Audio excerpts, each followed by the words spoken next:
Welcome, curious minds. Today, we're embarking on a deep dive into something really powerful, a concept Albert Einstein supposedly called the eighth wonder of the world, the power of compound interest. Exactly. And we'll be, digging into some key insights from giants like John Bogle, think common sense on mutual funds, and Benjamin Graham with The Intelligent Investor and security analysis. Foundational stuff. Absolutely. And our goal here really is to show you how even pretty small savings, consistently applied, can genuinely build significant wealth over the long haul. Okay, so Bogle calls it a miracle. We know the basics, interest on interest, but what's the deeper layer here? Why is time such a critical piece of this? Well, Bogle's miracle isn't just the basic math, right? It's more about the incredible advantage it gives patient investors, like really patient. Against all the market noise. Precisely. He basically says, time is your friend. Give yourself all the time you can. Start in your 20s, if possible, even if it's just a tiny amount. And crucially, never stop. Never stop. Yeah.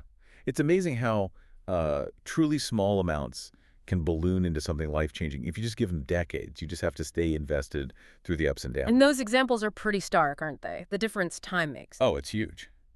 Bogle shows stock returns potentially hitting like $931,000 over 40 years compared to maybe $70,000 from simple savings. That's massive. He even breaks it down, investing something like, what, $43 a month from 25 to 65 could potentially get you $500,000. Okay, that really drives it home. But, if it's that powerful, Yeah.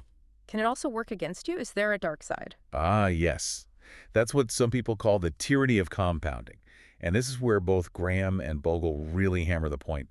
Cost matters. Or cost, meaning fees and expenses. Exactly. Even tiny differences in, say, fund fees, expenses, taxes. When they compound year after year, decade after decade, the difference in where you end up is just, well, staggering. Yeah. A higher cost fund doesn't just cost a bit more each year. It actively drags down your potential growth compared to a low-cost option, relentlessly. It's funny how we sort of brush off those small percentages, though. Like 1% or 2% doesn't sound like much. That's the psychological trap. Yeah. We see 1% and think, okay, no big deal, but the sources show. Say you get a 12% market return. After costs and taxes, maybe you only net 8%. Okay. Over 40 years, that difference doesn't just mean you lost 4% each year. It means you end up with maybe only 23%, like less than a quarter of the capital you could have had. Whoa. So you lose the fee and all the growth that fee money would have generated. Precisely. That's the tyranny. It's this invisible, quiet erosion of your future wealth. It's insidious. Right. So if complex strategies aren't the answer and timing the market is, well, notoriously difficult, Yeah. what is the secret then? How do you harness the good side without falling victim to the bad? It really comes down to simplicity. That's the message from both Bogle and Graham. Keep it simple. Simple how? Bogle says, follow a simple plan and let the cycles of the market take their course. He insists, the secret of investing is, finally, that there is no secret. No secret. And Graham, he warns against anything elaborate and abstruse mathematically. Often, complexity just hides speculation, So avoid fancy products, complex models. Yes, but it's more than that. It's about mastering your own behavior. Yeah. Impulse is your enemy. That's key. You have to take emotion out of it.